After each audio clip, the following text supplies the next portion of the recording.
So we're going to make sure that we're up and running on all of our various platforms here in this crazy fun digital world. So just bear with us for just a second. All right, looks like we are live and streaming on all of the different places. Hey everybody, this is Jeff Mark with Magic City Books. So thrilled to have you with us for our ongoing virtual author event series, which we have been doing since April of last year.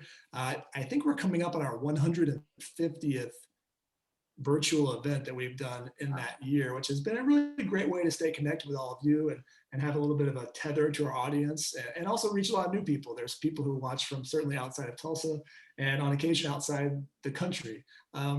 So if you don't know about Magic City Books or you've never been to Tulsa, welcome. Thank you for joining us tonight. A lot of big stuff coming. I don't want to go through the whole list of events because we'd be here for the next 30 minutes, but May and June specifically are quite packed. We have a few weeks where there's 5 or 6 events in a given week.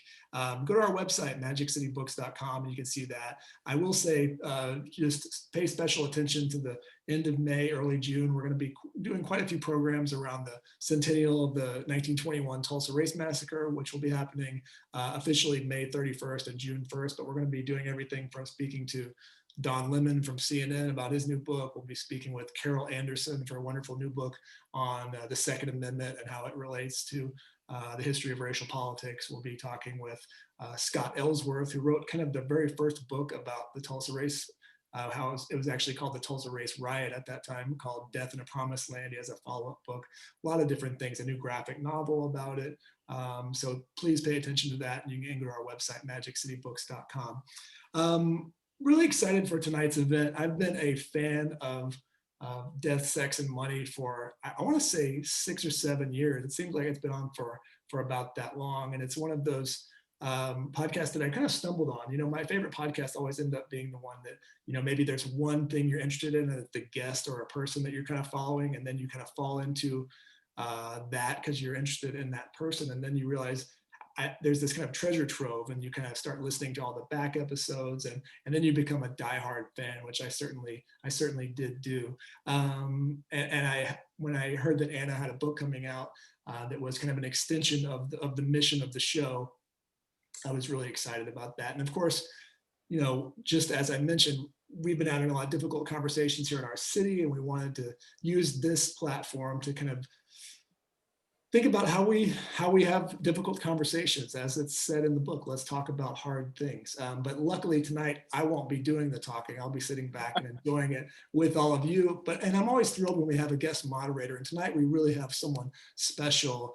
If you haven't read Saeed Jones's How We Fight for Our Lives, he's probably had every platitude given to him in the world, but it really knocked me out and was certainly one of the more powerful reads I've read over the last couple of years. And I will say specifically, last year on Juneteenth, it was a really difficult time here in our city because Donald Trump was doing a rally here. It was the first big rally, and he did it on the weekend of Juneteenth, and it caused just a ton of stress in our communities of color here, and became quite fraught in that moment. And we decided just to kind of do something special for that day down here. We're fairly close to the Greenwood neighborhood. We reached out to some of the larger publishers like Simon & Schuster and asked them to send us a bunch of books because we wanted to just be out in the corner giving books away to people. And one of the books that we just had stacks of was How We Fight for Our Lives. So people would be coming down to visit Greenwood on Juneteenth and try to celebrate while there was kind of all this hate and horrific stuff happening down the street. There were dancing and celebrations in Greenwood, and people would come by and we would give them a copy of Saeed's book. And it was quite special for us. So, you know, thank you. I've not gotten to tell him that, but it was a pretty special moment. And it gave people a moment of true joy, and not just because they got a free book. We all like free stuff, of course, but it was something that I think meant something to people in that moment. It certainly meant something to us. So Saeed will be our guest moderator tonight, and hopefully taking some questions from you guys. If you have questions, drop those into the Q&A, and we'll get to some of those. Most importantly, we want to get you guys to buy this book. You want to read about hard things, you want to talk about hard things. We'll be dropping links in here to the chat let's make Anna like one of the Oklahoma bestsellers. We'll get her on the bestseller list. We have a statewide bestseller list, and we're going to get her on that. And you guys, all you have to do is buy the book. That's like the easiest thing in the world. So, and get one for your friends as well. Anna, like I said, I've been a huge fan of yours. I love the podcast. I'm almost kind of like nervous to kind of see you in person because I hear you all the time. You know, it's like strange putting like a face to that voice that's in your head. It's almost like this disembodied kind of conscience that you kind of become for us, and how it helped us kind of navigate the world. So thank you for writing the book. Thank you, Saeed, for all your work, and I'll let you two take it from here. Cool, great. Thanks, Jeff. Hi, Anna. Hi, Saeed. Oh, I just picturing your book being handed out on the street corner. My word. That's the most beautiful thing. That was really, and of course, I'm, if you stay ready, you don't have to get ready. I'm like, listen, use that book if you need to defend yourself, any means necessary. But no, really, that's, oh my gosh, I didn't know that. That's really beautiful. And, and I know, and you feel this way about your work as a journalist and now as an author. I mean, all we want, I think, is for our work to be useful, really. And so that's lovely. Thank you. Thank you for sharing that. Well, and thank you for this book. Thank you for this book. So yeah, and folks watching, if you're on Facebook, put your questions there and they'll find their way to me. If you're on Zoom, put them in the Q&A and you can be a part of this conversation too. I'll keep my eye on that spot. But I guess, Anna, to start, Death, Sex, and Money is my introduction to you too. And I love it so much. I have to be ready. I have to think about where I am when I'm listening to an episode because I might get emotional in the middle of grocery shopping or something like that. But I guess to start our conversation, obviously there's a clear relationship between the themes of the show and the themes of the book, right? Like you identify death, sex, money, family, and identity as hard things to talk about, and you want to help us understand it. But what were some key differences maybe that you expected and did not expect in going from doing the podcast the way you do it to writing the book the way you wrote it? I have to say, Saeed, much respect to authors. Writing a book is hard. There were a lot of differences I discovered. The reason I wanted to write this book, just like very basic start was I wanted to put words to what I thought I was doing as an interviewer on the show, because I would be asked like, how do you get people to open up? And how do you have these conversations where you're talking about really tender stuff, but somehow not in a way that feels icky or too confrontational or judgy or, so I was like, well, what is it? What are some of the things that I've learned from the practice of interviewing about how to create the conditions for an exchange, and then it was actually quite different writing the book. There's memoir parts where I'm reflecting more openly about things that I've struggled with and struggled to figure out how to put words to. And then once I've put words in my head, how to actually say them to someone. But the other thing I wanted to say is like, why do we want it? What can you hope for in a hard conversation? Because one of the really key things I really believe about hard things is like, there's a lot in our culture that's going to tell you there are hacks to get around them, that there are like ways, a list of bullet points that you can do to sort of live your best life. And like, and I was a person who was like, I'm going to study all these things and I'm going to do all the hacks and I'm going to save myself from suffering, And then for me, I had a moment of like, I did not see coming. For me, it was when I was turning 30, my first marriage was falling apart and I could not study or work or try my way out of that sadness and pain to kind of, it was a relationship that was coming to an end. And it took me a long time to see that because I thought I can work and hatch together, and so I wanted to write a book where it was like, here are these 5 big topics we're going to take on together. Here's what's hard about each of these things, like death. One reason death is hard is it's coming for all of us. Right. When a person you love is gone, they are gone from this earth. They are here with us in different ways, but they are gone from this earth, um, in a physical presence, and there is no fixing that with words. So if you can accept that constraint in a hard conversation about death, when you look at that constraint, you say, oh, I don't have to figure out how to comfort somebody about this loss and make it feel, I cannot make them feel better. I can be with them in that loss. You know, there are different constraints for things, you know, sex. One of the constraints is you're never going to get around the question at the center of a conversation about about sex or a relationship, which is like, I have these needs and desires, and I need to tell this other person and see what, if their needs and desires match up with mine, and they might not.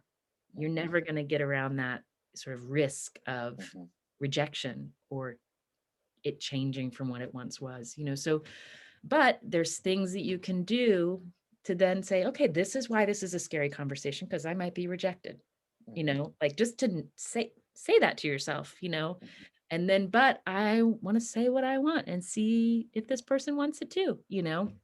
um that's some of my thoughts about Yeah, what was yeah. hard I about mean, writing that this it was book. I hard. could It go was on. hard. I mean, because one of the strengths I think you have on the podcast is that you're very good at asking good questions. You're clearly an active listener. But then I think you have a way of staying present. I can feel your presence, like even though it's audio, I can feel your connection with people. I can almost feel your eye contact sometimes. But then, silence. At some point, you have to just be quiet. And I think, particularly in the latter half of your conversations, you get quieter and quieter. The questions get shorter and shorter, and then people just whoa, but writing the book, and I wrote a memoir, so it was always me. It was like I was interviewing myself, and then I have, then writing about myself. But with your book, you have to also process and come back around and comment, I guess. That seems different. Is that fair? Yes, that was very for me. Like something I like about our show is we don't say, it's just a stylistic choice, but at the end of a conversation where someone has revealed sort of different dimensions of something or ambivalence about something, I don't go back around and say, so did you hear that? They talked about this, or I don't say that at the top. It's like, we're going to talk about X, X, X. Some shows do, and that's fine. But I like the listening experience of like, you are with this person and witnessing them as they are sort of testifying to whatever moment of their life they're telling you about. That doesn't quite work as well in a book, because especially in a book where I'm telling the reader, you're going to learn something from this person's very specific story, and there's a way that you can apply it to your conversations, your life. Right. So each story of a person you meet, and even the memoir parts, I had to sort of be pushed by my editors. We shared an editor. So we share a wonderful editor, John Cox, incredible. Yeah. Such a wise, patient soul, because he would say like, I think I need a little more here, Anna. Like, I need you to tell me what you just learned. Like, what am I supposed to have taken from this section of this person's story? And it was really, I think for me, that was the stretching of becoming a writer and an author, was like, I have to fill this space and say like, I actually have some expertise that I'm going to deliver to you. And that is a different identity than I have on the show, which is like, I want to explore and pull out what you have to tell me, So that was, that just took building some muscles and some confidence that I didn't have. Yeah, it's interesting. And again, we have the same editor, and I talk with him often. I was texting with him earlier today and thinking about why we both feel so strongly about him. I mean, you're right, wise, patient, his attention, his compassionate attention to detail. I think it's interesting that it's so funny. I've been reading and listening to other interviews with you about your process, and I just noticed people keep marveling understandably, at your ability to, to talk about difficult things, to entertain these conversations. And I just kept being like, I don't know, I think, and then I realized, I was like, oh, Anna and I have this in common. I you don't think it's weird? This is what we do. What are y'all doing? It's just kind of how I felt. But I realized that it's one thing to evoke an experience, to say this thing happened, or this is what I'm going through. And I think what you're saying, either about kind of guiding the reader to not just the facts, but the realizations, right? That what the lessons, and what I felt in the memoir in terms of like, I would write about my experiences, and then John Cox, my editor, would say, well, how do you feel? How did that make you feel? I think there's a weird vulnerability in having to say, this is what I think, this is what I heard from what X person said. Does that make sense? Yes. Yes. And I think the sort of like rebellious teenage self of me would be like, well, I just showed, I'm not going to tell. You know? Yeah. I'm a show not tell writer, you know, Mhm. and then but John, patient, you know, and I had Mhm. another editor, Stephanie Farrick, who worked with me towards the end of the book. They both Mhm. like really were just like, you know, it was just like, no, Anna, you know, like, just tell us, this is Mhm. interesting, because Mhm. you're the one who's making these Right. connections. You're the ones making the choices about who are we going to hear from next and how this is building. Mhm. And so that, you know, at the end of the death section, like, how does this all wrap together? Like, what do you want us to take away? Right. And so I just needed some hand holding while I did, Sure. while I found We my all do. And yeah. yeah, and I guess what I'm trying to say is like, yeah, it felt different for you, but however people think of like how far I am into being a writer, I was like, it's just as hard. I don't think it gets any easier.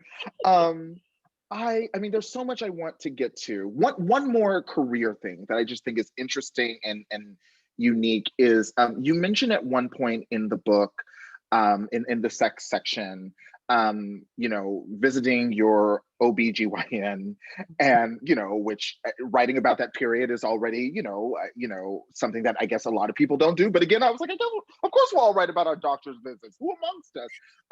But then you mention one, you make a joke, Yeah. which I do, and the joke pushes you and the doctor into a real conversation that you did not expect to have. And I was like, oh, that feels familiar. And then I thought it was interesting. You described like a bit of dread when you realized that he's hinting that he might know about the podcast. Yeah. Yeah. But then you're, having a healthcare conversation. Do you want to talk about that? Yes. Oh, I loved this doctor's visit, and in the moment, I hated it because I was, you know, I went in, and it was to get out I had at the time long-acting birth control, where there's an implant that you can get in your arm. So I went in, and I was like, I'd like to get this taken out. I think we're gonna have try for a second kid, not sure when, but blah blah blah. And then my joke was like, not that I've needed it, because I have a baby, I have a Uh-huh. little kid, and Mhm. first time parents, and this doctor, he could have been like, okay, like, let's keep going. But instead he was like, okay, let's talk about that. What's going on? And he had indicated that he knew that I hosted a show called Death, Sex, and Money, so that I put myself up in public as someone who can handle these kinds of conversations. Mhm. So I was like, handle it, Anna. Like, do this with him. Um, and it was really beautiful. He definitely led me through. He was like, let's talk about that. Like, what are you noticing that's changing, and how do you feel about that? And what's, for someone who's gone through, I had gone through childbirth, and also all of a sudden you have a baby in your bedroom, like, it's different. And he was like, well, some things, like, if you thought about scheduling, I know that sounds really clinical, but it can also create this like intimate moment for you and your partner to just have regularly be with each other physically. Also, like, sex can be lots of different things. Like, maybe you like don't have to, it doesn't have to be Mhm. just one way. I mean, this is my OBGYN. This is a great doctor, Mhm. I will say. You're like, this is literally what this is. I really appreciated it. And because he landed, he was like, because I just want to say, like, sometimes when you go from less frequent sex to wanting to get pregnant sex in a relationship, and you don't get pregnant as, immediately, it can create a lot of pressure, which can Mm, be hard.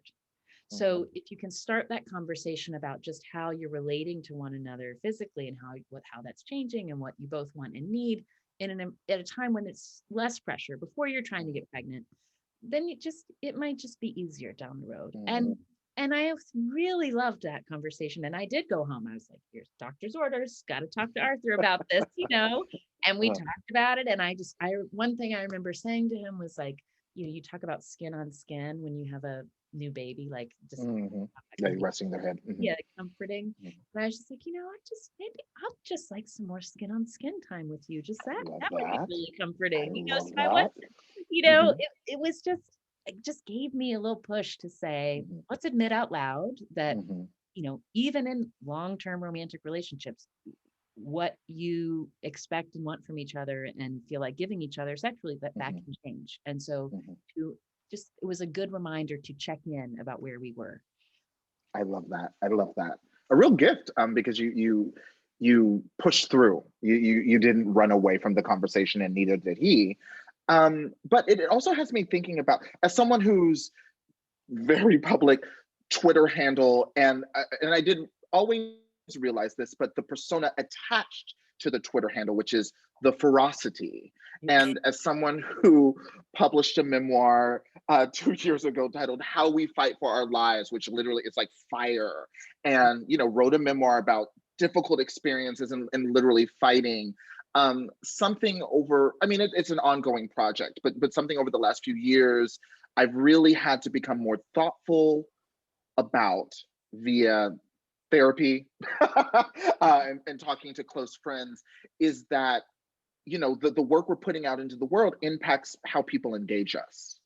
So there have been times when people have come at me with an intensity or a candor or I used to go around and people would like gift me, and I couldn't understand it, but bags of glitter. Because they were like, well, you're always like and I was like, what is going on? You know what I mean? And so I'm just going to the store. I don't need what is going on? Yeah, like what's going on? And so I say that to say, again, death, sex, and money. Let's talk about hard things. Have you, and I guess the doctor is a bit of that, but have you had to encounter that, especially I guess in the week since the book has come out, but the sense of, the way your public self, have you had moments where people are bringing that energy to you, being like, okay, let's talk about tough things, Anna, Yeah, you're doing this, we're doing this. I have had, it's not,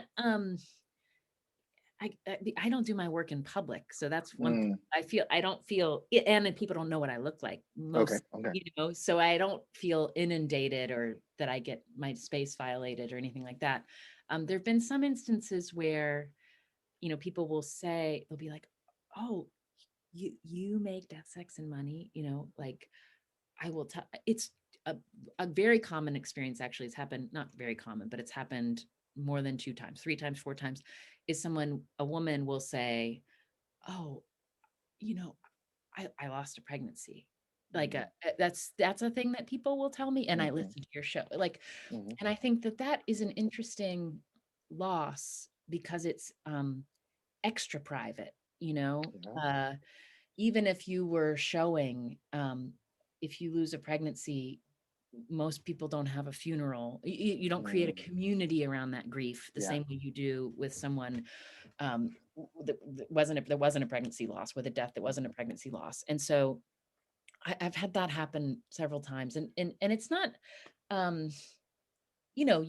it can be, it's like, wow, I had someone that happened at a wedding once, it happened in an elevator once, and it's like, oh, like let's step to the side, like right, sharing that with me. And we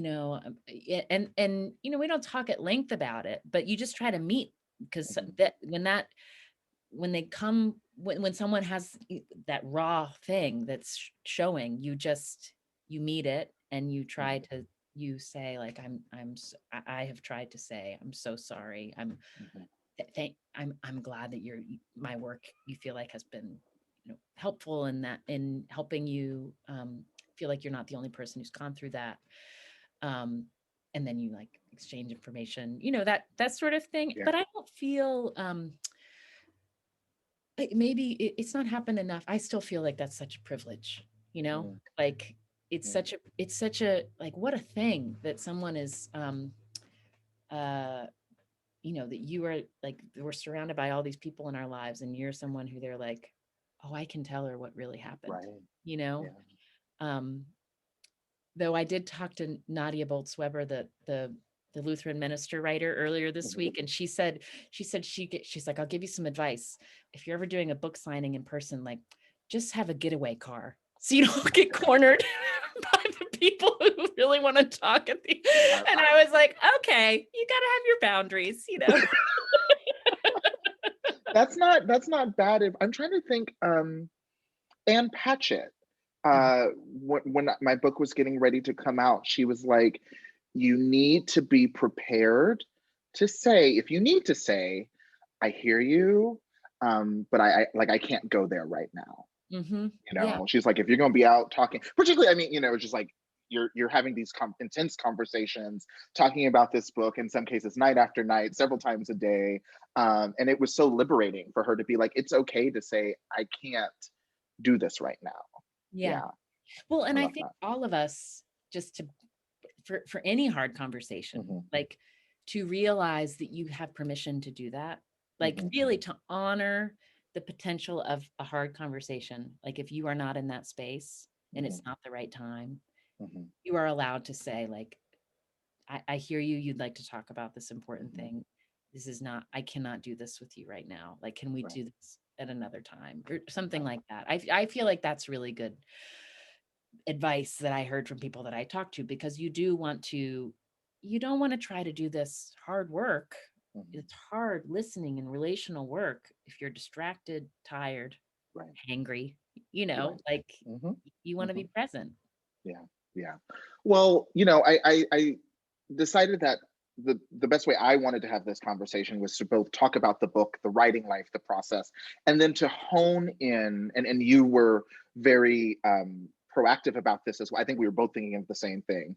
Of like hone in on one part of the book so that we could like have a conversation that could be useful to the moment and to the community, and in this case, Tulsa, Oklahoma. And so I wanted to talk about the identity chapter of the book, which in many ways, it's not just about race and ethnic identity, but you know, racism, navigating these conversations is an important part of the book.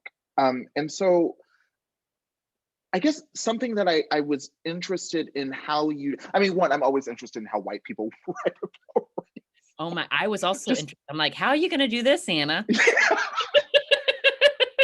Woo! yeah, yeah, and it's interesting, I mean, because, and I know you were in the process, I think, of doing revision when the pandemic started, and so, you know, George Floyd and last summer's protests and the commentary around that is a part of the book, which I think if people, you know, if you're here you go, you know, it does feel very of this claustrophobic moment that we're all living in.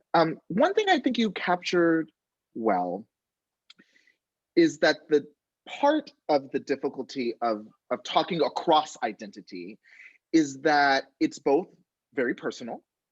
You know, we you know, our lives and our personal histories, it's personal experiences, and then it's also sweeping. It's informed by history. You know, I'm not from Tulsa. I didn't grow up there. I grew up in North Texas. You know, so I have a certain relationship to blackness and race and racism, but the Tulsa Race Massacre is a part of my history, is a part of my identity in a way. And so then when I or someone else stumbles into a moment where I feel the need to talk about race, I think that's part of why it's so difficult, because I'm like, am I talking about Saeed? Am I Mhm. talking about Black people? Am I talking about Black queer people? It's a lot. So I guess to kind of get to that, you introduce us to Anpo Kuwa Win, who you met in Wyoming, and I just think she's an incredible person, clearly. But just the conversation you have, I think, gets to a lot of this. So introduce us to Anpo. Yeah, I mean, also for people who are watching this who are in Mhm. Tulsa, I have not been to Tulsa, so I would also be curious. What are your questions Mhm. and what are you thinking about Yes, in please. in that place? But Ampo is this incredible woman who I first met, hand to God, at a museum in a teepee where she Mhm. was sitting. She is a native indigenous woman. She was sitting in this teepee with the flap open for tourists to come in and ask questions about Native American people. Because this is an annual powwow that happens at a museum called the Center of the West in Cody, Wyoming, which is a place where I spend a lot of time because of my husband's work, field work around Yellowstone. So I walk into this teepee and I'm like, what is happening here? You know, because I'm aware of the, you know, of the dialogue around race and racism and talking about race and who has to do the labor and, you know, and here she is spending this day, she's being paid to do this during this powwow, but she's spending the day answering questions that any tourist has about Native Americans. And she is doing it with such grace. I'm like, who is this person? I want to spend more time with her. Like as an example, I was sitting there and the rest of the people in the TP were white people. A couple of people were like German tourists, like European tourists. And there was this guy, he was speaking to her and he said, you know, I just have such a respect for your people. Your respect for nature and you know, the environment is so, we've gotten it all wrong and your people had it right. And she's like, oh, I think you're being stereotypical. Some of us litter, you know. Like she That was the was, moment I went, oh, okay. Yeah, and yeah. I was like, oh, this is, and then she was like, here, let me tell you about the history of like, it's a very varied history of Native American people, different tribes, relationships, how they talked about nature, da da da da. So she starts with a joke that's like, you can't flatten me into this like noble Native American person that you're not seeing as a whole person. And then she had to do the work of saying, you know, I am Lakota. There's a lot of different kinds of Native American people, indigenous people in this country. There's a lot of people, you know, there's a lot of differences among us, and I'm going to give you some examples. So she becomes Mhm. this explainer. And I, I followed up with her because I was just like, this is interesting. And I was like, why do you do this work? Like, why are you doing this? And she said, well, it's my great grandfather's fault. And I said, well, what do you mean? And her great grandfather had been, he had toured, I don't know if you know this history of Buffalo Bill Cody, you know, It, the it Wild came West. back when, as I was reading it, I was like, oh Okay, yeah. if you're Mhm. at your computer, you can Google the Wild West show, Buffalo Bill Cody. He basically like created this, you know, a kind of minstrel show about the American Mhm. West that like told the stories about the frontier and actually cast Native American men would tour with him, and they toured all over the United States and Europe. And her great grandfather was one of these men who toured with Buffalo Bill Cody. And she said that he told her, like, look, I do this because the people who have, uh, we have to tell people who we are and about us, who have the decisions, who have the power to make Mhm. decisions about our lives. I mean, I have 1 second because I was shook because this is exactly what I want to talk about. He said, I was like, wait a minute. He said, I'm telling you, I was rattled to my core because he said, where is it? He said, we have to educate these people because these people will make decisions that will affect your children's Yeah. lives, not even your life, your children's life. And so I wanted to stop you there. I mean, this is so much. Um, as a white woman, mother to two, I think two daughters, what did you think to hear someone say that? To say like the way you're moving through the world and the decisions you're making, this is the onus Mhm. that I'm putting on you. Like, how did it feel to hear that? Because I was like, I had to stop for a second when I was reading it. I mean, the feeling I had when I was having that conversation was like, oh, I have never felt that. Mm, I have never felt that there is some other powerful force that I cannot have agency with mhm, that's going to affect my children. I mean, I mean, maybe I have not felt it in that way, you mhm, know, and that is because I'm a white woman, you know. mm, mhm, Um, and I was really struck by that, like this idea of he was like power mapping. He's like, this is the Right. deal, you know, Mhm. this is what's going on. And what was interesting about that quote is I spent time with her.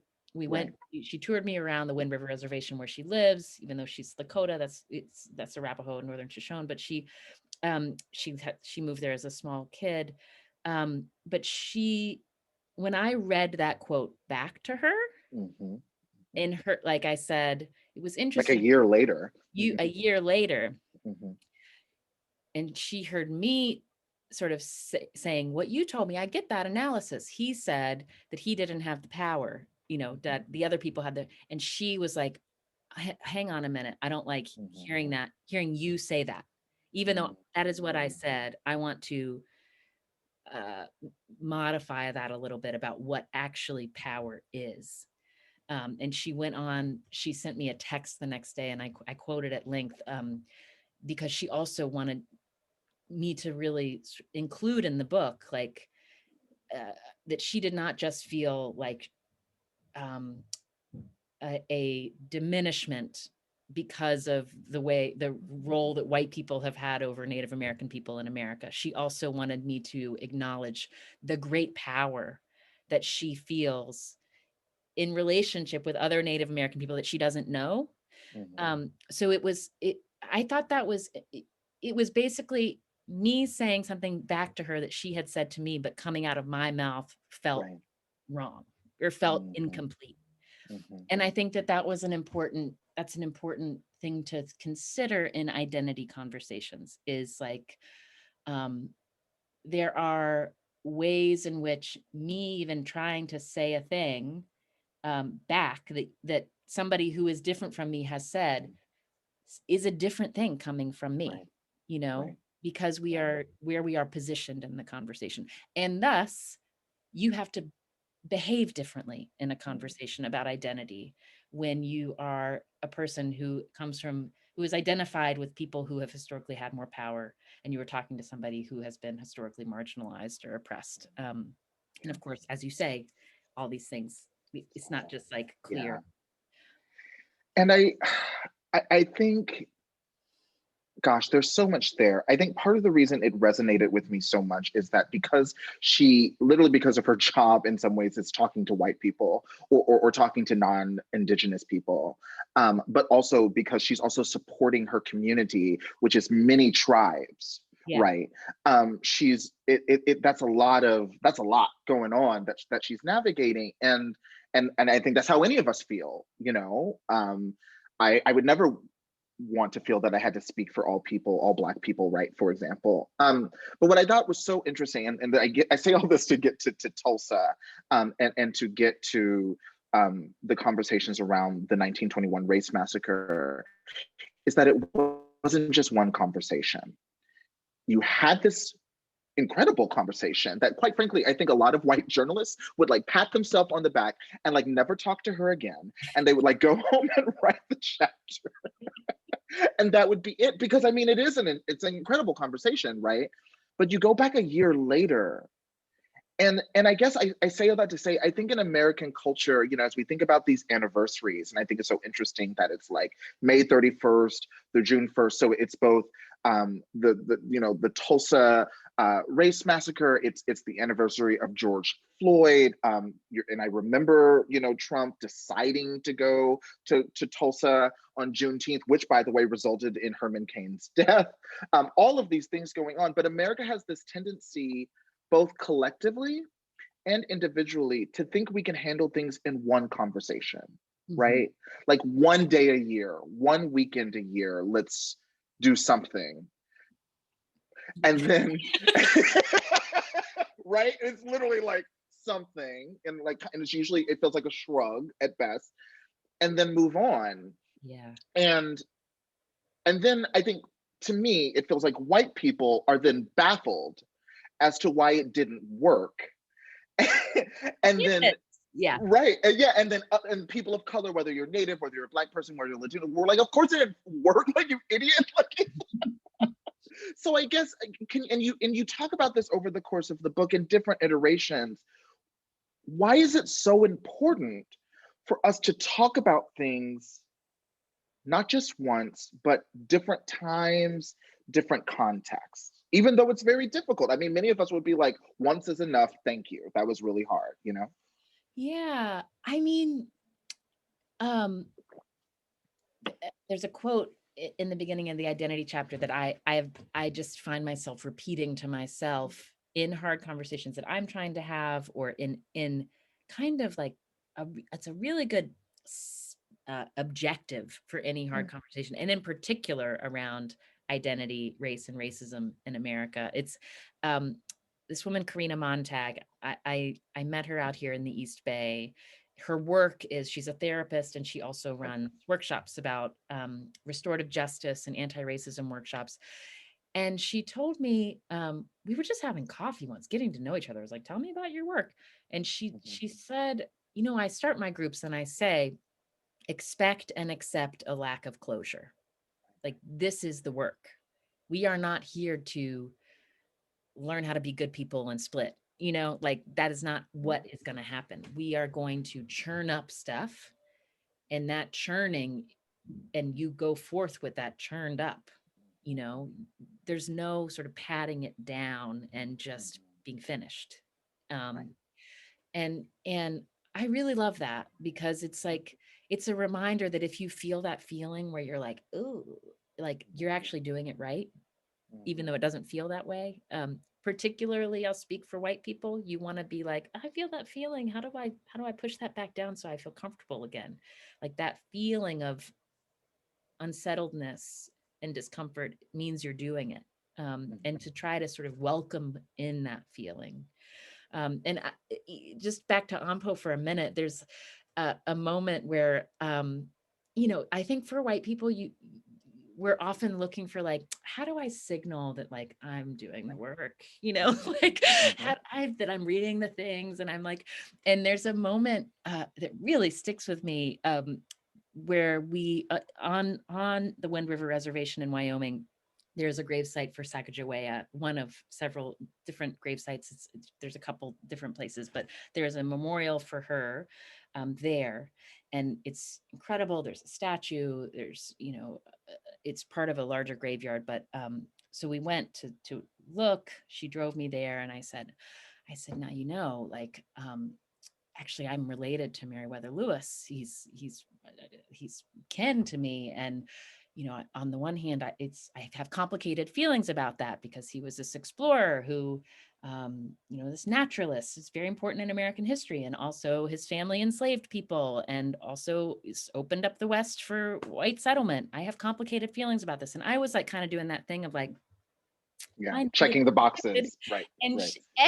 and Ampo looks at me and she said, well, I have a relative who killed 23 white people, if that makes you feel any better.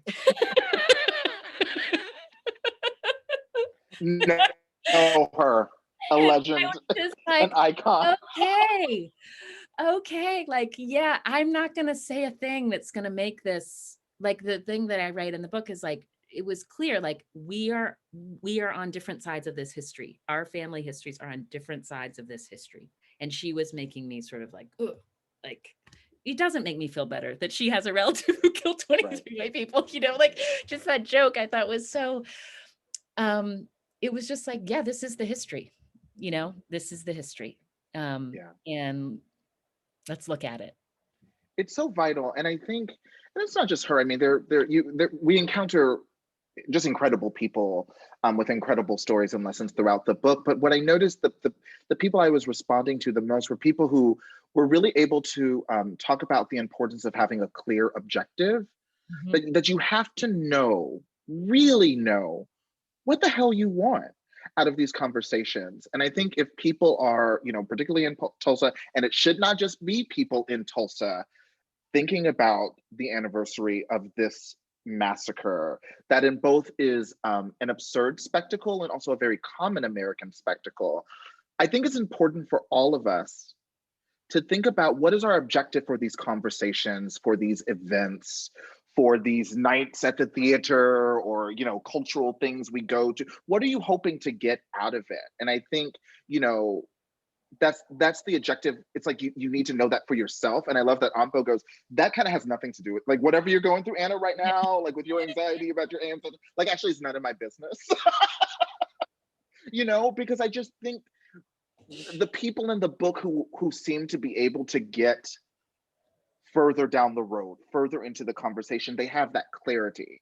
You know, like she understands, like whether she's talking to a German tourist or talking to a group of girls on her reservation about sexual assault. She understands what she's trying to do and responds to that. And I think whether it's race, racism, or anything, when I mess up, for example, I just think so often it's a thoughtlessness.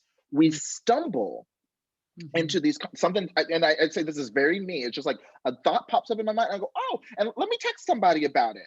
And then the next thing I know, I'm bewildered because I'm in a very difficult conversation that I didn't have an agenda, I didn't have a goal. I just thought, you know what I mean? And so I just found that vital. So if people are like, what's a takeaway? I'm like, what's your goal? You know, is that something that you have been picking up on too? Yeah. And I think that like knowing your objective is, I think that's the gold standard for a hard conversation. I think it's hard to meet, but yeah, that's true.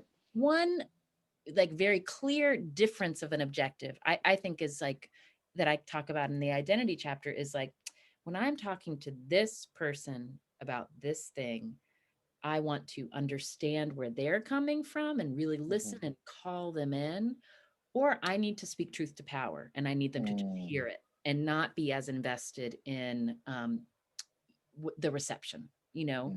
And those are two very different objectives and they change how you talk.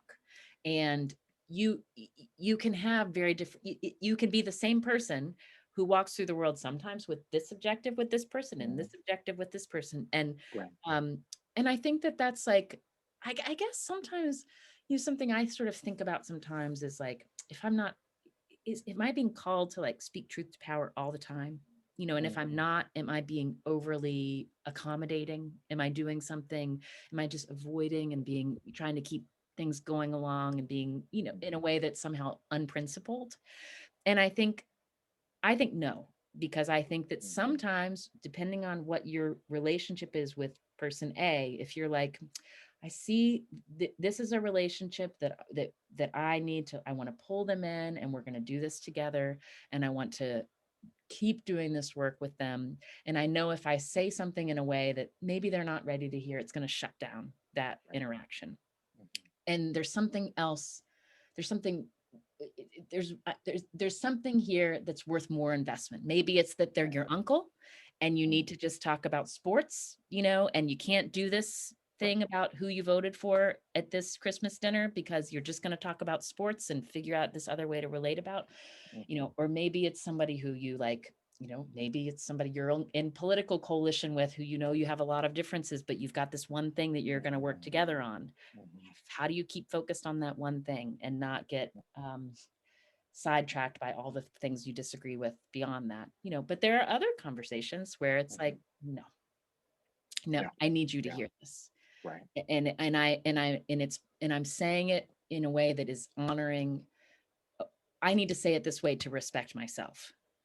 And you can kind of feel, you know, you might not have those words, this is my objective here and this is my objective here, but when you have that, like, I need to say this to respect myself, you will, you know, you feel it physically. And then you can have both objectives in the same conversation and go back and if forth. you want to. You know? Yeah. Yeah. It's really something I think you examined and set up so well in the book. And I think it's a real gift for us because I think there have been times when I feel like I have failed because I thought I was supposed to be doing one thing or another. But I think it's like, if we can understand that, and who is it? Liam Lowry, I think, who's a trans man, that said something. He's like, listen, sometimes there's a conversation, and I think like, to me, it felt like he was like, sometimes there's a conversation and it's like safety. You're on a bus and you're trying to read, am I safe in this moment? And so in that instance, it's like you're looking for, basically he calls like the tripwire, where you go like, okay, I'm done, I'm out. Like I'm not trying to have a dialogue. And I included that because that's something that like I was like, what do I have to say about identity and how are the ways I write, part of the book I write about being from West Virginia and the ways that's helped me understand what it feels like to be overlooked and marginalized to an extent. But I go right from that to talking about Liam because in my life in the United States of America, in the time that I have been alive, Mhm. very rarely have I felt my personal safety to be at risk in if by something I said or something like in environments where I am most usually moving. And I think that not having that experience is a difference from a lot of people in this country. And I need to recognize that's where that limits my ability to intuit what it is to walk around in this country in your body, for example. I bet you have had a different experience. So I need to make space in conversations across identity where I'm not just trying to be like, oh, I get that because I've felt that. I think that's often the way that we try to empathize or understand. Oh, yes, I have felt that way. There are things about race and identity in America that I have never felt, and I need to be clear about that. And and it can still be so that you are telling me really truthful things that I need to incorporate into my worldview about what it is to be a person who lives in this country.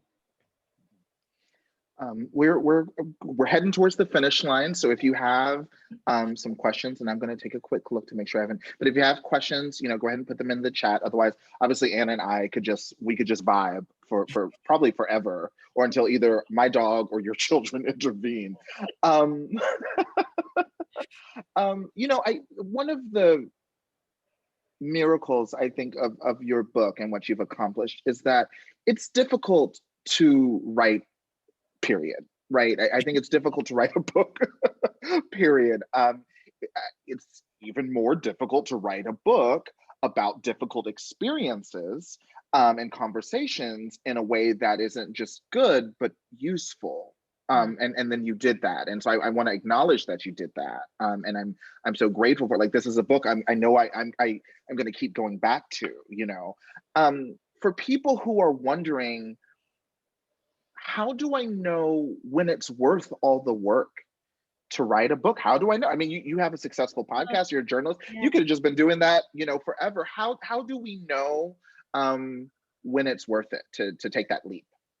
Well, that's a really good question, Saeed, and I'm glad to ask it because I feel like I don't know about you, but before I moved to New York City, I was like, publishing, that could have happened on planet Mars. It's so opaque and I have no idea how it works or how people get to write books.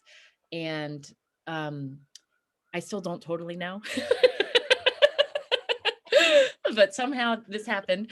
You know, I think here's what I will say in my life. I have 2 little kids. I have a job. I have a partner. I have a full life. But what writing has allowed me to do, writing this book allowed me to do is I had to make the space to be with myself, to say, what do you have to say, Anna?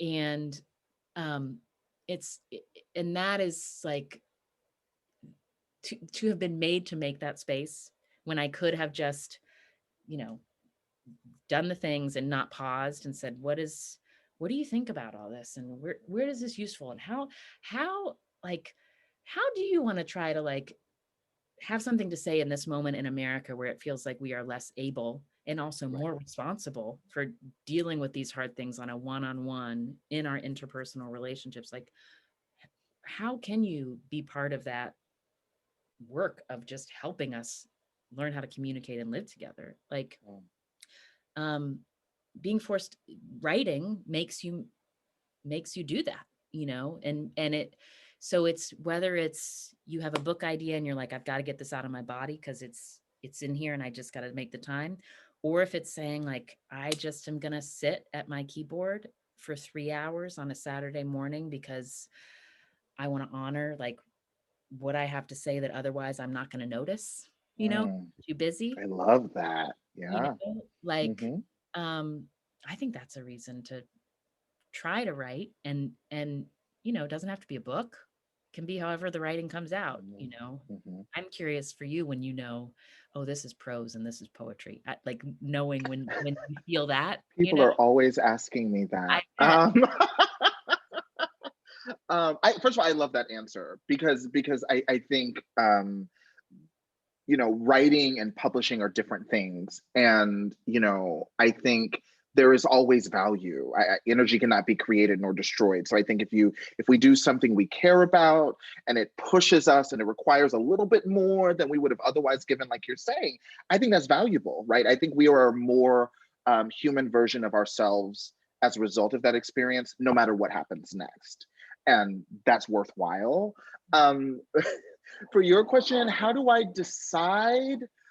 I think it seems like you're a pretty mission driven person, and I think I am too. So I think I tend to, as an idea, and I was like working on a poem just up until the last minute Mhm. before tonight's event. I think, you know, and yesterday was like finishing a short story. I think it's like I have a goal generally. And to me, the different forms Mhm.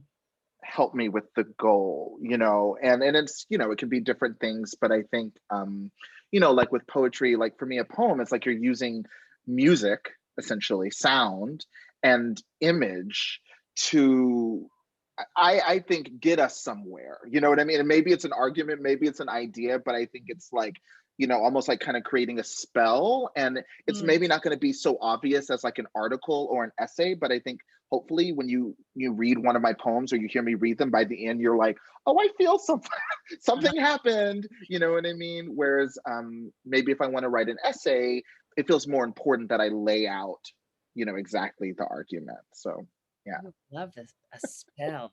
A I really spell. like that. I love it. I love it. Well, I could talk to you forever, but you know, you have a life. But guys, let's talk about hard stuff. First of all, hard things. We need to. That's the other thing. I love that you were like, you know, there's sometimes we don't want to have a conversation. I'm like, yeah, except for white supremacy. Like, actually, actually, we none of us get to take a pass on that conversation. But I think it's a beautiful book.